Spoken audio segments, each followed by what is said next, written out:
नित्य नेमाची एकादशी आणि आज म्हणजे देवशैली एकादशी आणि मत पामराकडे आलेली ही अल्पशी सेवा. मी काय कोण कीर्तनकार नाहीये किंवा प्रवचनकार नाहीये, तुमच्यातला लहान महाराजांनी सांगितलं महाराज तुम्हीच करा. बरं ठीक आहे, सेवकाशी सांगितलं महाराजांनी सांगितलं की महाराज तुम्हीच घ्या. आणि आज देवशैली एकादशी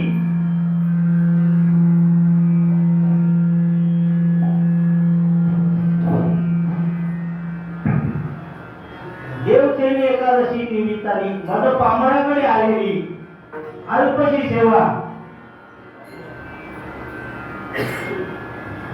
आपल्या सेवेकरता निवडलेला नाथ महाराजांचा अभंग आहे. नाथ महाराजांच्या मुलाचा म्हणजे चिरंजीव नाना महाराज पहिला वर्णन केलेलं आहे. पहिला बापाचं वर्णन केलंय, नंतर मुलाचं वर्णन केलंय. कारण काय मार्ग दावणी गेले आधी जगाची पण ते चालूचा उभेला पुढे कोणता काय म्हणून नाना महाराजांनी काय केलं, पहिला वडिलांचं नाव घेतलंय आणि नंतर मग मुलाचा उच्चार केलेला आहे. म्हणजे अभंग घेतलेला आहे. माऊलींच्या खऱ्या जीवनावरती आधारित हा अभंग आहे. आणि देव म्हणजे कुणी, देवाची ओळख कुणी केली की देवतेची संत, संततेची देव. अभंग कोणाचा घ्यायला पाहिजे, ज्या मार्ग आपल्याला भगवंताची ओळख करून दिली त्या संतांचा असा अभंग घेतलेला आहे.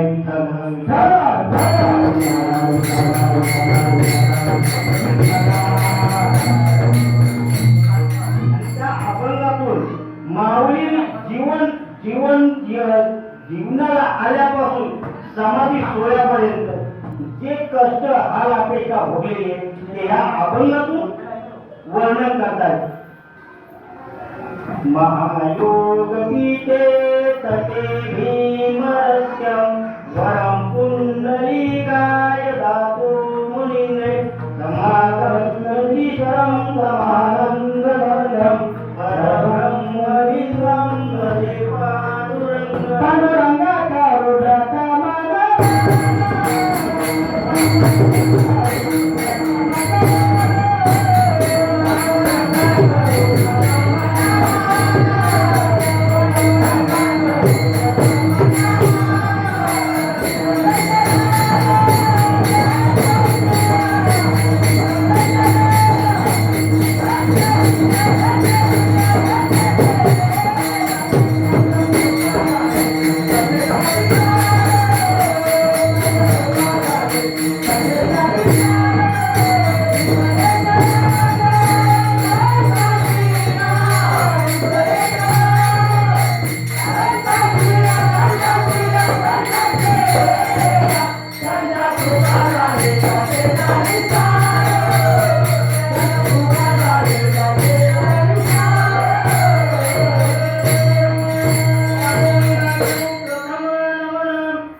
त्यांच्या कृपादाने कथेचा विस्तारू बाबाजी सद्गुरु दास तुका मस्तक हे पाया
सांग लागलो कोण झालो त्याजरी ज्ञानदेव म्हणता माया ज्ञानदेव म्हणता माया गेली समूळ विलया संत महिमा वर्णू किती संत महिमा वर्णू किती निर्जीव चालविली भिंत जडमूड उद्धारिले जडमूड उद्धारिले रेडामुखी भेद बोलविले संत महिमा वर्णू किती निर्जीव चालविली भिंत मने नामयाचा नारा मने नामयाचा नारा नमन माझे ज्ञानेश्वरा विठ्ठल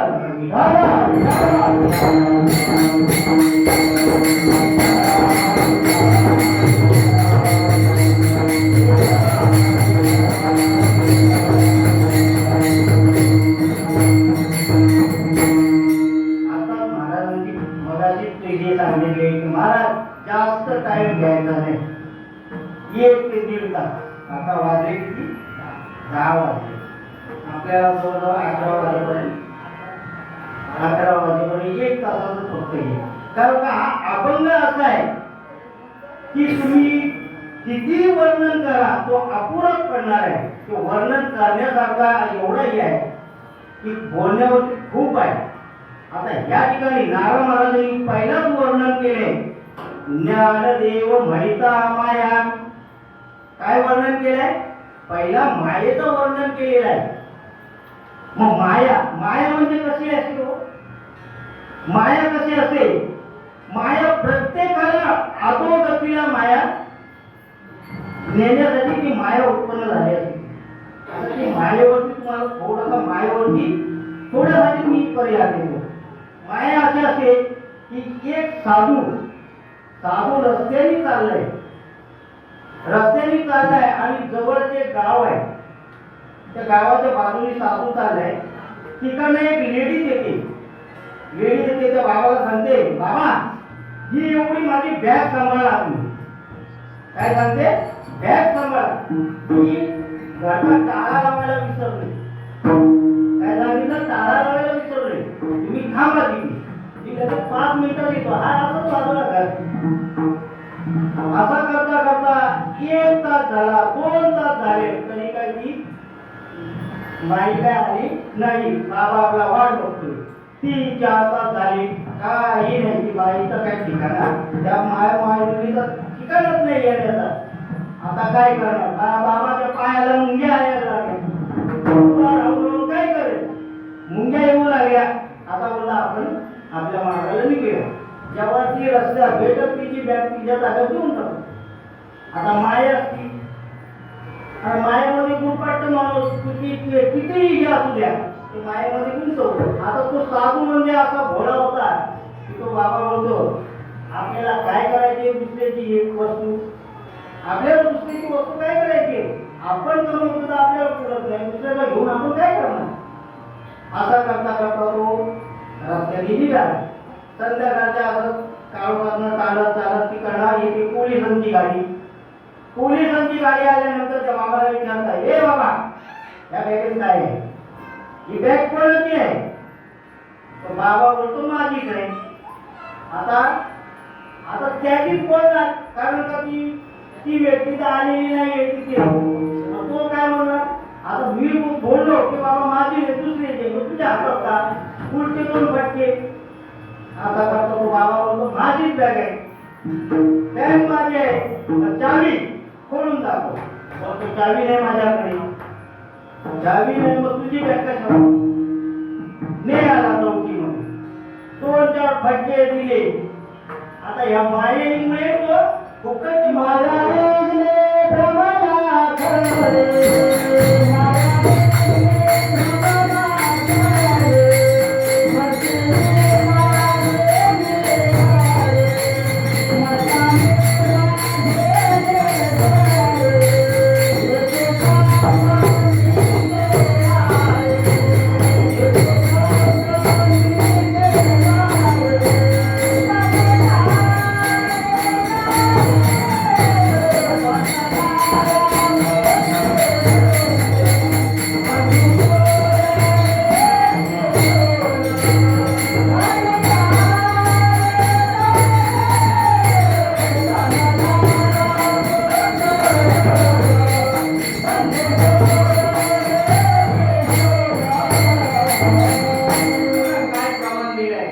झाला पुत्र जन.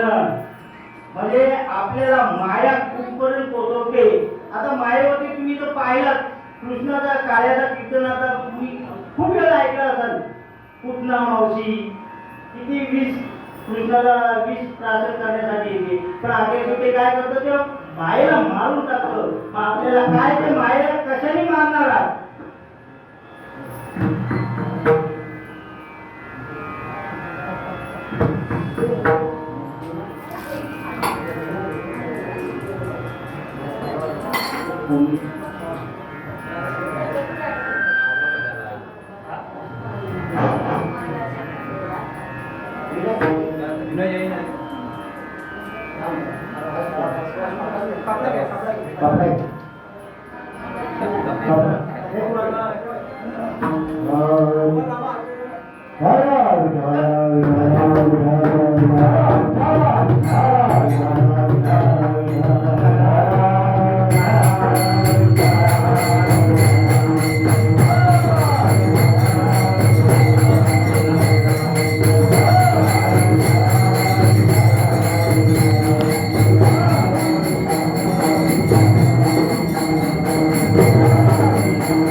मग त्या मायेला आपण कशाने मारायचं असेल तर ते आज प्रत्येकाच्या याच्यामध्ये आपल्याला मेन म्हणजे अभंग घेतलेले तर माऊलींच्या यांच्या जीवनावरती. पण आपल्याला त्या माऊलीने जशी मायाला दाखवलेली आहे म्हणजे त्याच्यावरती त्या अनुसंधानावरती आपल्याला नामचिंतनावरती आपल्याला हे करायचंय. असो मायेचा हे संत महिमा वर्णू किती, संत महिमा वर्णू किती, निर्जीव चालविली भिंत. ज्या वेळेस आता त्याचा जीवनापासून आपण तर समाधी सोहळ्यापासून आपेगावचे विठ्ठलपंत कुलकर्णी असे त्यांचा आपेगावचे विठ्ठलपंत कुलकर्णी आई वडिलांच्या सानिध्यामध्ये असताना काही कालांतराने त्यांच्या आई वडील विठ्ठलपंतांच्या माऊलींचे नाही विठ्ठलपंतांच्या आई वडील काही कालांतराने गप्रात किंवा मरण असे पावले. मरण पावल्यानंतर एकटेच घरामध्ये त्यांचा जीव निसा कासावीस झालेला. कारण का आई वडील होते तोपर्यंत आपली ठीक होत, पण जेव्हा आई वडील निघून गेल्यानंतर त्यांचा जीव मात्र कासावीस झाला. आपेगाव सोडून आळंदी क्षेत्रामध्ये प्रवेश केला म्हणजे वास्तव्य केला. आळंदीमध्ये इंद्रायणीच्या काठावर सिद्ध बेटेच्या काठावरती ते येऊन स्थान आपला हे केला वास्तव्य केला. तिथून नेहमी सकाळ संध्याकाळ सकाळी उठले की आंघोळ करायला इंद्रायणीच्या काठावरती जायचे, सिद्ध बेटाचा दर्शन घ्यायचे, परत यायचे, आपले त्यांचं नामस्मरण चालू स्थिती.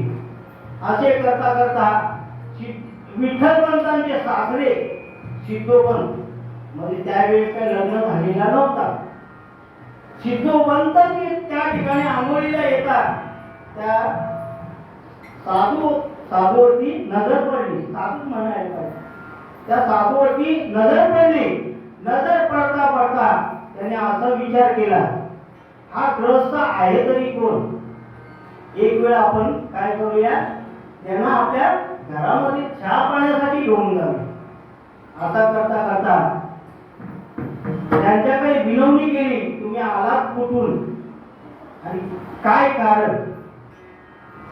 त्यांनी त्यांच्या जीवनामध्ये जेवढी हकीकत होती तेवढी त्यांनी सांगितलं. माझे आई वडील गेल्यानंतर मला या याच्यामध्ये संसारामध्ये मनच रमत नाही, म्हणून मी माझा आपेगाव सोडून या आळंदी क्षेत्रामध्ये प्रवेश केला. असा करता करता सिद्धोपंतांनी सांगितलं, तुम्ही एक माऊली एक काम करा, आमच्याकडे चहा पाण्याला एक दिवस या. पण विठ्ठलपंत काय बोलत नाही, माऊली असं काय बोलू नका. आग्रह करून त्या विठ्ठलपंतांना आग्रह करून त्यांना चहा पाण्यासाठी आग्रह करून घरी नेण्याचा अट्ट्यास केला. अट्ट्यास केल्यानंतर विठ्ठलपंत सुद्धा बोलायला लागले की बाबा एवढे महात्मे आपल्याला कळवळून सांगतात की बाबा चला त्यांचा अपमान आपण करू नये. असा करता करता विठ्ठलपंत एक दिवस चहा पाण्याकरिता सिद्धोपंतांच्या घरी गेले. सिद्धोपंतांच्या घरी गेल्यानंतर त्या ठिकाणी रुक्मिणी मातेला सांगितलं, रुक्मिणी पाहुणे आलेले आहेत, तू चहा आणि पाणी घेऊन ये. रुक्मिणी मातेने काय केलं, चहा आणि पाणी त्या ठिकाणी आणलं. आणि नंतर असा करता करता सिद्धोपंतांनी विठ्ठलपंतांना सांगितलं की ही माझी मुलगी तुमच्या विवाह करायची.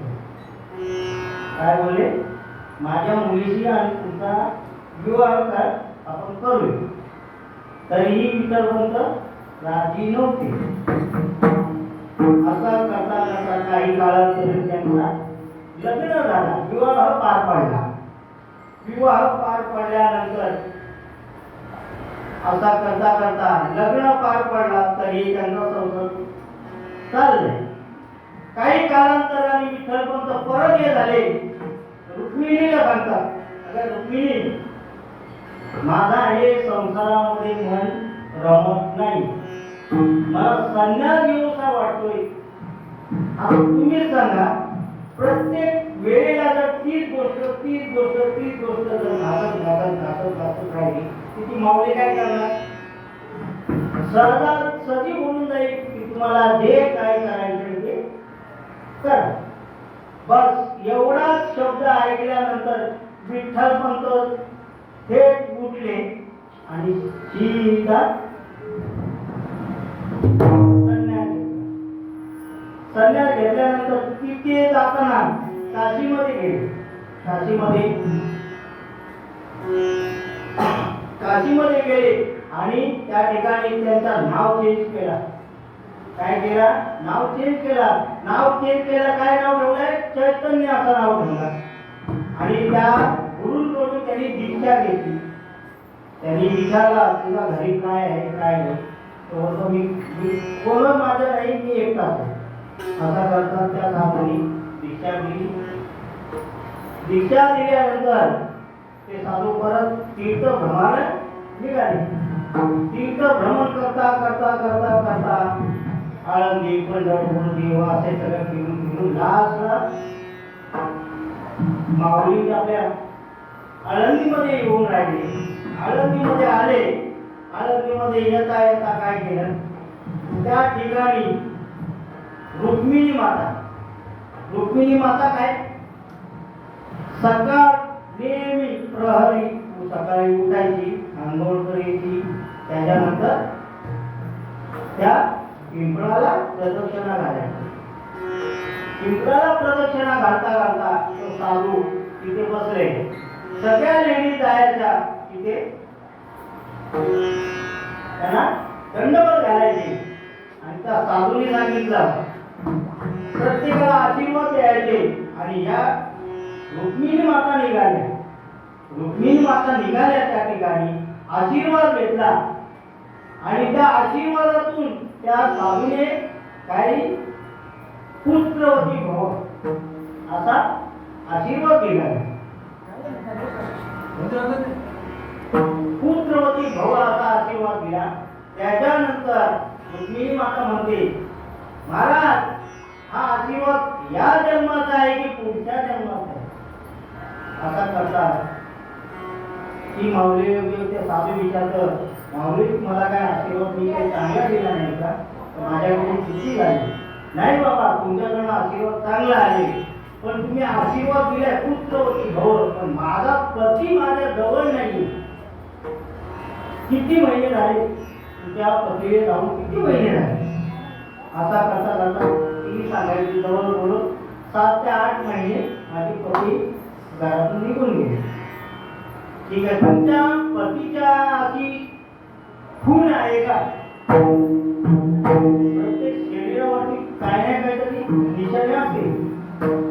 ती साधूने विचारला की बाबा, तुमच्या पतीच्या अंगावरती कोणती अशी निशाणी आहे का?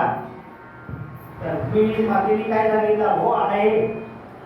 डाव्या बाजूच्या बावशावरती तुळशी पत्र असा निशाणी. असं करता करता त्या ठिकाणी येऊन ते स्वामी निघाले आपल्या कुटीकडे. काशीला निघाले. त्या ठिकाणी इकडनं महाराज जातात नाही, ठिकाणा ते विठ्ठलपंत आपोआप समोरासमोर भेट झाली. काय झाली? भेट झाली. त्या ठिकाणी उभे स्नान करून आलेले, पंचांनी नेसलेले फक्त आणि असे हे टाकून घेतलं होतं आणि बरोबर त्या टायमाला त्यांची भेट झाली. आणि त्यावेळेस त्याला विचारला, चैतन्य इकडे ये. काय बाबा, ही खून कसली आहे? ती बोलतो, बाबा माझी जन्माचीच खून आहे. जन्माची खून आहे, पण तू माझ्याशी खोटं बोल. खोटं बोललास, तुझी पत्नी तिकडे वाट पाहते. विठ्ठलपंत बोलतात त्यामध्ये साधू महाराजांना, गुरुला, आणि महाराज, समुद्राची गंगा उलटी परत वाहत नाही. मी संन्यास घेतलेला परत ग्रस्त असली तसा जाऊ. तू बोला याने सांगितलं, तुला संन्यास घेतला कोणी, पहिला तुझा लग्न तर झालेला आहे, पण तू कंटाळून तुझी पत्नी वाट पाहते, तुला जावंच लागेल. हे भव्य वस्त्र घे आणि गंगेला अर्पण कर. गंगेला अर्पण कर असं बोलून विठ्ठलपंतांचा चेहरा मात्र एवढा असा हे झाला. असा करता आता गुरुची आज्ञा आहे. गुरुच्या आज्ञेचा आपल्याला पाळणच भागाय. त्यांनी ते भव्य वस्त्र घेतले, दर्शन केला आणि गंगेला अर्पण केले. गंगेला अर्पण केल्यानंतर मग ते आपल्या मार्गाला निघाले. चालत चालत चालत चालत चालत आपल्या घरी आले. घरी आल्यानंतर पहाटेची वेळ, सकाळी 4, 4:30, 5ची वेळ होती. रुक्मिणी माते मस्त काही आंघोळ करून, सडा रांगोळी घालून तुळशीला प्रदक्षिणा घालत, तुळशीची पूजा करत होती. त्या ठिकाणी तिकडनं विठ्ठलपंत आले. आवाज येत आहे, रुक्मिणी रुक्मिणी, मला ओळखले नाही का? केस वाढलेली, दाढी वाढलेली. आता दाढी केस वाढलेलं कोण ओळखत, पण आवाज मात्र ओळखतो. किती चेहरापट्टी झाला तरी आवाज माझी होत नाही. आवाजावरून ओळखले की हे माझेच काम आहे. आणि आली.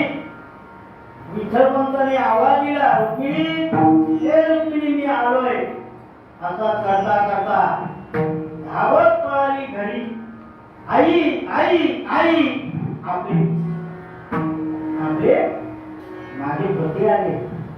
अशी झालं होतं की त्यावेळेस दिवाळीचा सण तसा त्यांच्या घरामध्ये तो आनंदाचा सण साजरा. आणि आल्यानंतर सासू साथ झाली होती. जशी 18 वर्षाची मुलगी जशी धावत येते तशी ती घरातून धावत आली आपल्या जावयाला पाहण्यासाठी.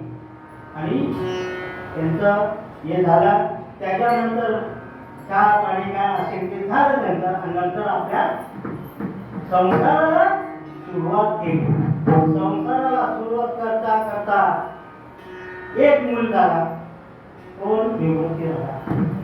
त्याच्यानंतर ज्ञानदेव, चोपाट मुक्ता अशी 4 जण भावंडे जन्माला आली. जन्माला आल्यानंतर काय करायचं परत? आता त्यांना परत हिंदू लागले. संन्यासांची पोरं त्यांच्या झोळीमध्ये पीठ माती हे ते काय असेल ते टाकून द्यायचे, तरीही त्यांना राग कोणाचा आलेला नाही. असा करता करता त्यांचा जीवन जगत झाला. आता मुलांची मुंज करायची आहेत आपल्याला. मुंज करायचे बोला तर ते करणंच बघायचं. त्या ठिकाणी त्यांच्या ह्याच्यामध्ये सानिध्यामध्ये जे होते त्यांना सांगितलं की बाबा माझी मुलं आता मोठी झाली, आपल्या मुलांची मुंज करायची. मुंज करता करता तरीही त्याला विरोध. संन्यासांच्या पोराला एवढी हे करतात, त्यांना नाहीच करून दिली. आता करता करता काही कालांतरी मुंज करून करण्यासाठी अट्ट ठेवली की बाबा तुम्ही जर देहांत प्रायश्चित घ्यात असेल तर तुमच्या मुलांची मुंज होईल. ते पण पहिलं विठ्ठल पंतांना सांगितलं होती. विठ्ठल पंतांना ती सांगितलेली.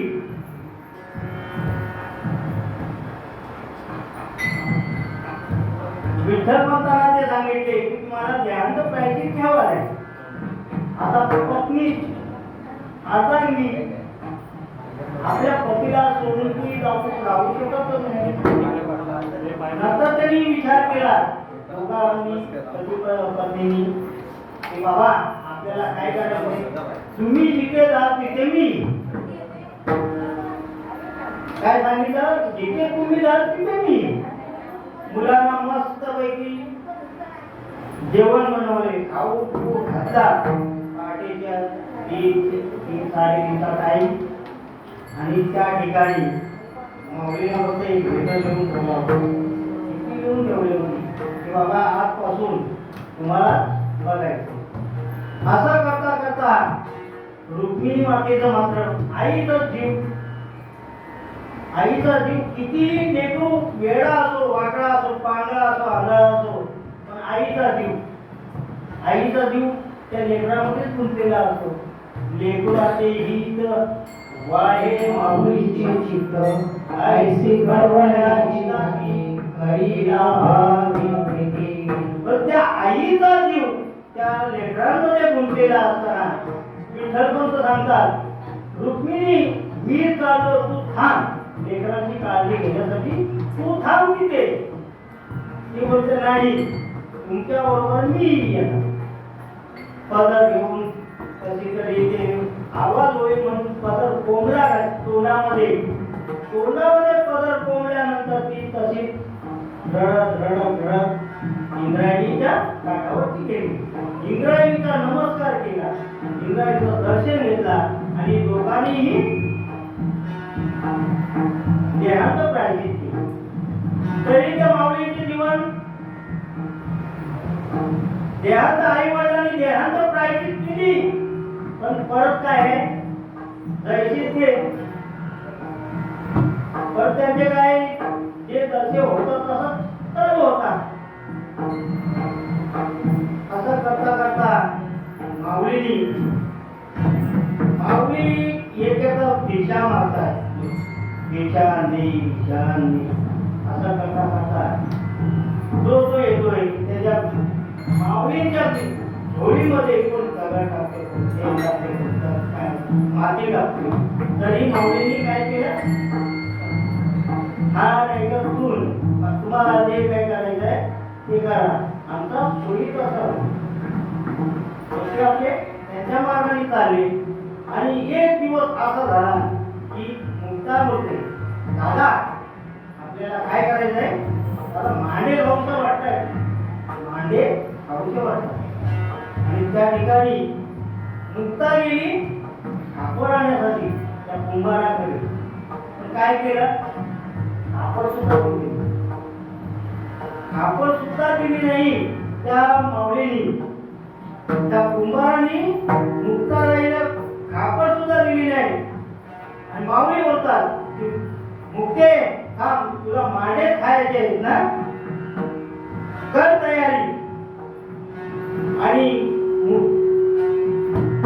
मुक्तानी काय केलं, मुक्ताताई बाईनी मांडेचं तयारी केली, सगळे पीठ पीठ काय कसं बनवायचं होतं तसं बनवला. आणि माऊलींनी काय केला, उकडी झाले आणि प्रज्वलित अग्नी ते असा निर्माण केला. आणि माऊलीला सांगितलं, मुक्ताईला सांगितलं की तुला आता जेवढे हे भाजायचे मांडे तेवढे तू पाठीवरी मांडे भागिले.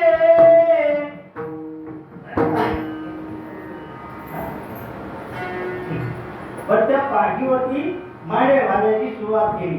असा करता करता त्या ठिकाणी बाजूचे लोक येऊन बघत राहिले.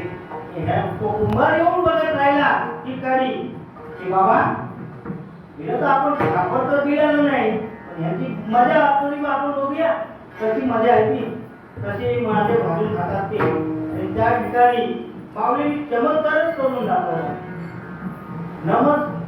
आले आणि बघतात त्या फटीतून वाकून माऊलीच्या आशी पाटांमध्ये लाल धुंद झाली होती. पण ती कोणाच्या आधारावरती, नामाच्या साधनेवरती ती पण आपल्याला सुद्धा ती प्राप्त करू शकतो.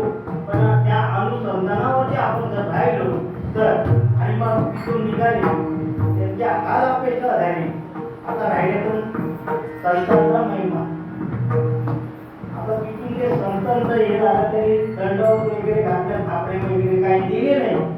बघितल्यानंतर नमस्कार केला, चमत्कार केल्यानंतर नमस्कार करतात. त्यांनी नमस्कार केला, या अद्भुत मुलं आहे, चला बघा. आणि त्या ठिकाणी चालत चालत जाताना माऊली असे बसले होते, कशावरती, भिंतीवरती बसले होते. आपल्याला आपण केलं नाही, भिंतीवरती बसला खेळत असं बसले. त्या ठिकाणी 1400 वर्ष असा सत्ता घालवणारा कोण, चांगदेव महाराज. 6 महिने झोपणार तर 6 महिने चिंतन करणार. त्या ठिकाणी 1400 वर्ष असे प्राप्त केलेल्या साधना, 1400 वर्ष. आणि चांगदेव महाराजांनी माऊलीला पत्र पाठवलं, आम्ही तुम्ही आमच्या भेटीसाठी या किंवा आम्ही तुमच्या भेटीसाठी. काय सांगितलं, तुम्ही आमच्या भेटीसाठी या नाही तर आम्ही तुमच्या भेटीसाठी. पण त्याच्यावरती आता काय लिहायचं, काय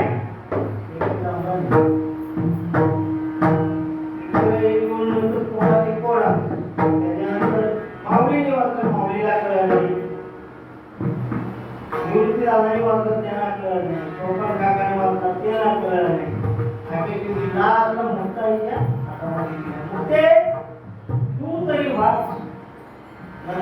दादा कोरा तो कोरा, काय कोरा तो कोरा.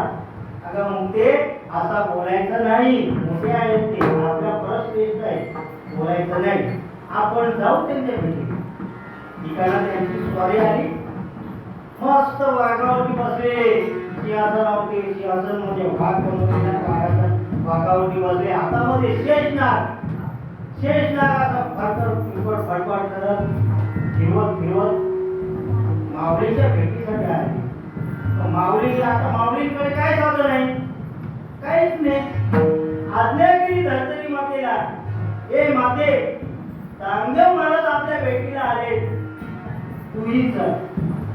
आज्ञा केलेली त्या भेटीला सांगितले की चल आपण चांगदेव महाराजांच्या भेटीला जायचं. आणि असा करता भिंत फाटलेली तसा विमान कसा जातो त्या पद्धतीने मात्र चारी भावंड बसून हे माझ्या वरतून पाहत आहेत. कोण काय सोपा काका अशी चारी भावंड वरतून पाहत आहेत की दादा खालचं माणसं बघ केवढी दिसतात. एवढ्या उंचावरती गेलं तर एवढीच दिसणार ना. ते चांगदेवाची माणसं बघ मुंगी एवढी दिसतात. असा करता करता चांगदेवाची इकडनं स्वारी आणि माऊलींची स्वारी अशी दोघांची समोरासमोर भेट झाली. भेट झाल्यानंतर माऊलींची भिंत खाली उतरली. आणि नंतर आता चांगदेवाला सुद्धा घ्यायचंय. तो कोरात नाव ठेवलं कोरात. काय केलं? हातातला शेषनाग बोलून नागाचं तुम्हाला माहीतच आहे अनुभव सगळ्यांना. त्या शेषनागाला गरगार गरगार गरगार गरगार फिरवले. आता पुढे घेतात हा नाग तर हे मारणार. मारल्यानंतर काय आपणच आहे असं करतात. गरगार गरगार गरगार गरगार फिरवताना फिरून माऊलीवरती टाकलं. माऊलीवरती टाकल्यानंतर त्या शेष नागाचा मात्र काय झाला? हार बांधला. हार बांधल्यानंतर त्या माऊलीच्या गळ्यामध्ये पडला. नंतर चांगल्याच्या हागी भ्रांती. त्या ठिकाणी मात्र चून हे सुरुवात झाली. आणि नंतर मग सुरुवात केल्यानंतर शरण कोणाला गेलं? चांगदेव महाराज. चांगदेव माने आजी धन्य झालो. चांगदेव माने आजी धन्य झालो.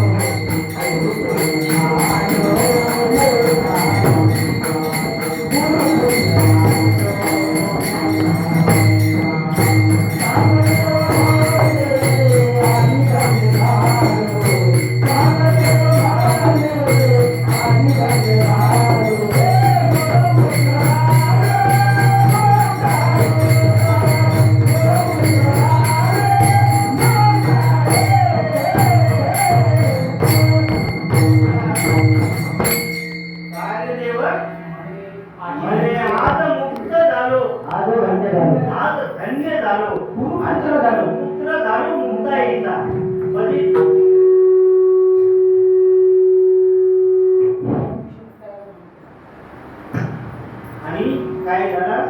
त्या ठिकाणी मात्र मुक्ताई टिमुकली आणि मात्र त्याच्याकडनं ते गुरु घेतला अनुग्रह. तसा आज तसंही म्हणायला गेला तर आज मात्र ते देव शेणी एकादशी म्हणजे ज्याला अनुग्रह झाला त्याला बोधाची या आजची स्थिती आहे. असो आणि त्या ठिकाणी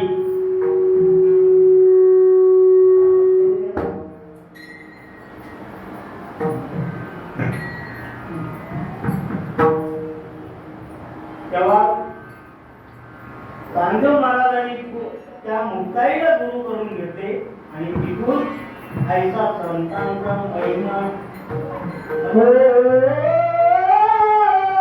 ऐसा संत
ठिकाणी त्या ठिकाणी काय होतात मुंज. आता मुंज करण्यासाठी त्यांनी हे केले,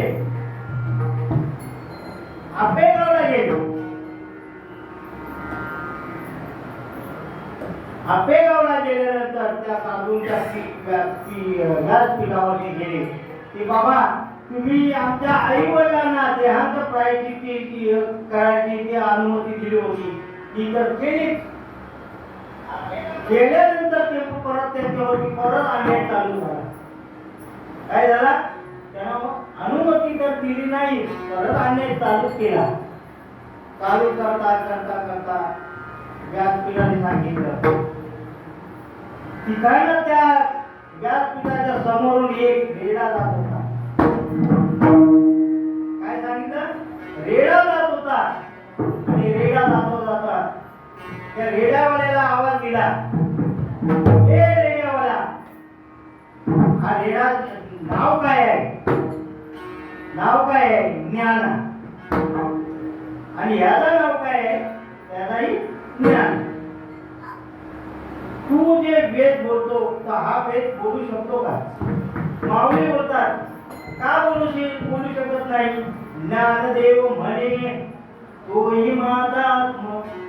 काय सांगितलं? ज्ञानदेव म्हणे तोही माझा आत्मा. बोलणार वेळा वेद बोलणार. त्याने आपल्या गुरुचा दर्शन घेतला. माऊलीने काय केला?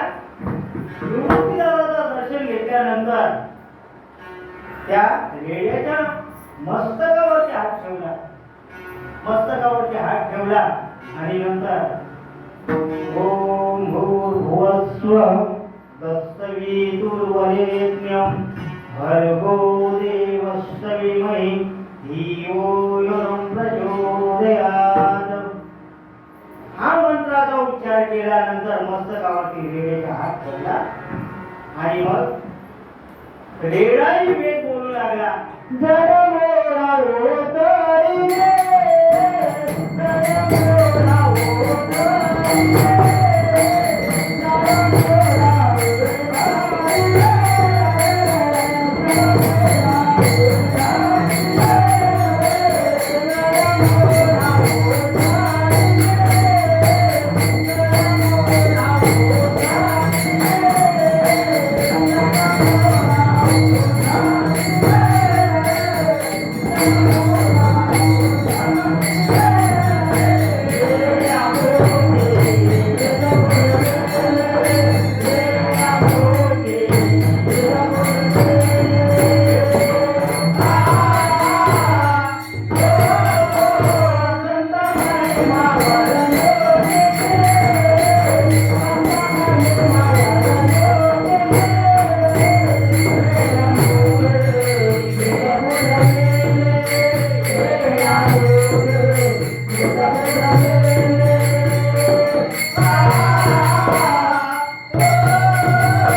त्या रेड्याच्या मुखातून मात्र काय केला? वेद बोलून गेली. वेद बोलून घेतला आणि तिथपासून मात्र माऊलींचा काय झाला? आजच्या जगात उद्योग करू लागले. जेवढे त्यांच्या विरोधात होते ते मात्र काय केले? शरण पवित्र कुळ वाव पावन तो देश.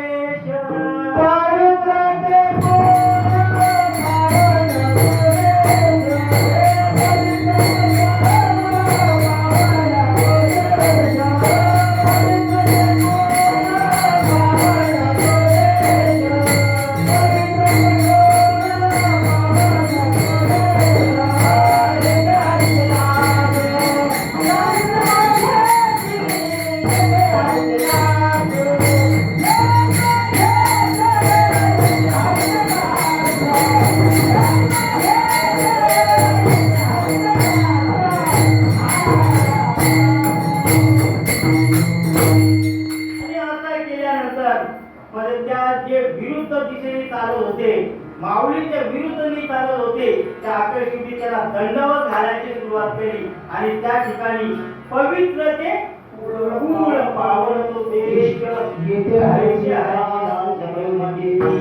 म्हणजे या महाराष्ट्र भूमीवरती संतांचा महिमा असा आहे की इतर देशामध्ये कोणता संत निर्माण झाले का हो महाराज? इतर देशामध्ये कुठल्या संतांचं नाव आहे? मग महाराष्ट्रामध्ये संतांचं नाव कसं काय? म्हणजे ते कसं पवित्र ते कुळ पावन तो देश आणि येथे हरीचे भारत देश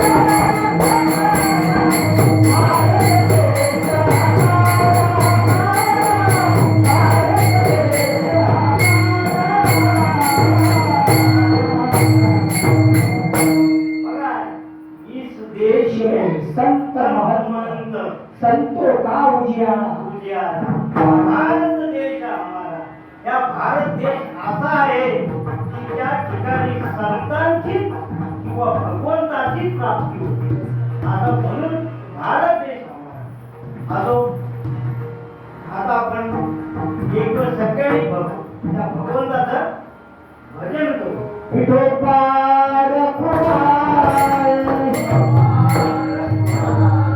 विठोबार कुमार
काठावरती आले काठावरती झाले ती चरणाचा आपण थोडंफार जसं येता मध्ये येता शक्ती चाले शरीर कोणाची सत्य कोण बोलवितो हरिविना जे कवी आहे कवी एक नारायण हयाचे भजन पुन्हा जशी मी वेळी वापरी काय कटकट केली असेल ते तुमच्याच म्हणून मी हे केले असं चला आपण आता चौथ्या चरणाकडे पाहूया म्हणे ज्ञामयाचा नारा म्हणे नामयाचा नारा नमन माझे ज्ञानेश्वरा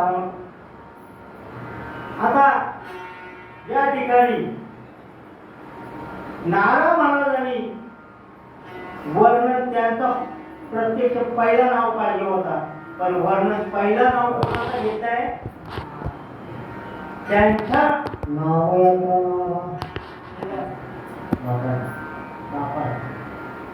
म्हणे नाम याचा नाम म्हणजे नामदेवरायांचे चिरंजीव नारायण. म्हणजे ज्या अर्थाने असा जर म्हणायला गेला आपल्या माझ्या मोठी तरी की आई वडिलांनी मार्ग जो आपल्याला दाखवलेला आहे, पहिला उच्चार त्यांचाच पाहिजे. या अर्थाने त्यांनी माझ्या मते तरी माझ्या मते असं वाटतं की आई वडिलांच्या सानिध्यातून त्यांचा पहिला नाव त्यांचा घेतला.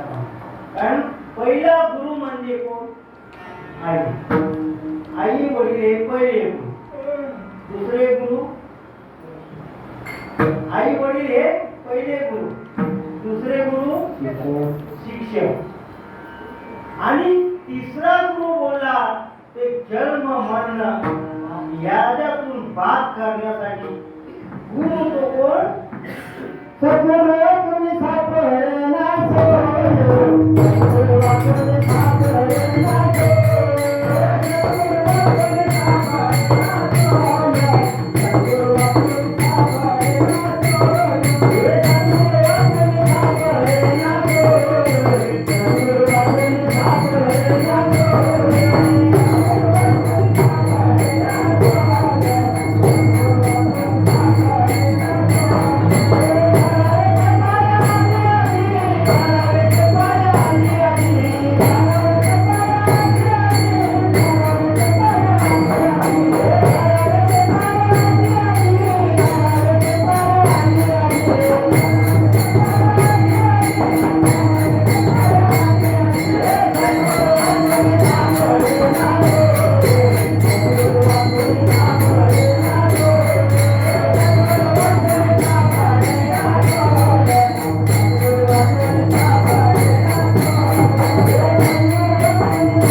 मनुष्य जन्माला आल्यापासून ते मरेपर्यंत मात्र लोक काय करतात? गुरु करायचा नाही.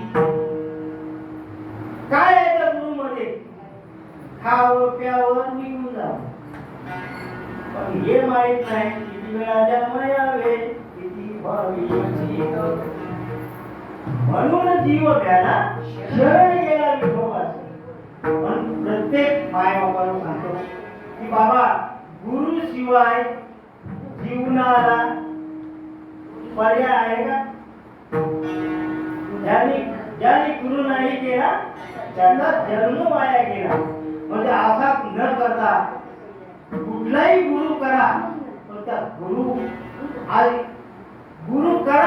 गुरु करावा बलकट, त्याचा धरावा मनगट. प्रश्न विचारावे तो देव कोण आणि मी कोण? पहिला मी कोण याची जर ओळख करून जो त्यांनी त्या गुरुने दिली तो गुरु करा. आता काय काय गुरु आहेत बाबा? माळ घातली, माळ घालायची, काढून ठेवायची, आपल्या कृत्य आपण करायच्या, परत कृत्य झाले की माळ घालायची. हा गुरु पाहिजे आपल्या जीवनामध्ये? नाही. तसा गुरुला अर्थ नाही. असो जे काय नारायण महाराज म्हणतात, म्हणे नामयाचा नारायण नमन माझे ज्ञानेश्वरा.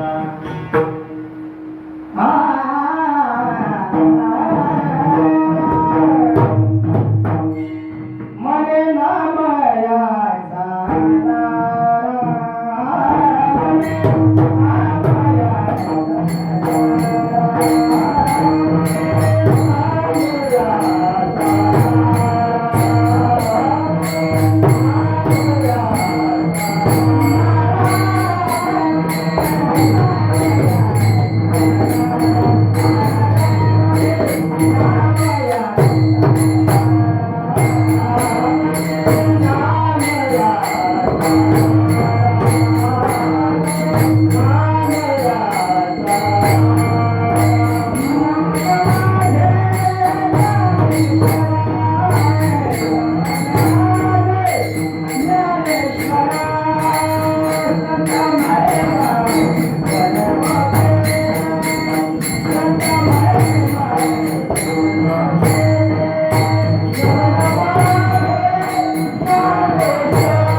संत महिमा वर्णू किती निर्जीव चालवी इंद्र तळमुळ उधरले वेड्या उठी वेद बोलविले म्हणे नाव याचा नारायण मन माझे ज्ञानेश्वर संत महिमा वर्णू किती निर्जीव चालवी इंद्र जसा येता शक्ती येता मती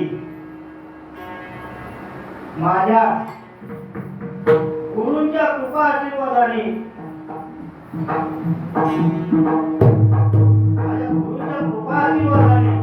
जसा बोलण्याचा योग आला तसा मी तुमच्या समोर मांडलं. वेळेची वाकुळे ते देवदानी केली तशी केली कटकट देवी कटकट वापरी कलेच देवदानी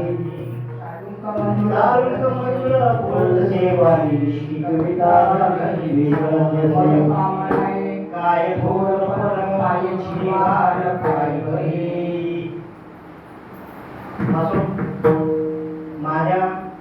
माझं म्हणजे मी कोणी नाहीये, तुमच्याच मुखातून आलेले संत महात्म्यांच्या मुखातून आलेले तेच तुम्हाला खायला लागते.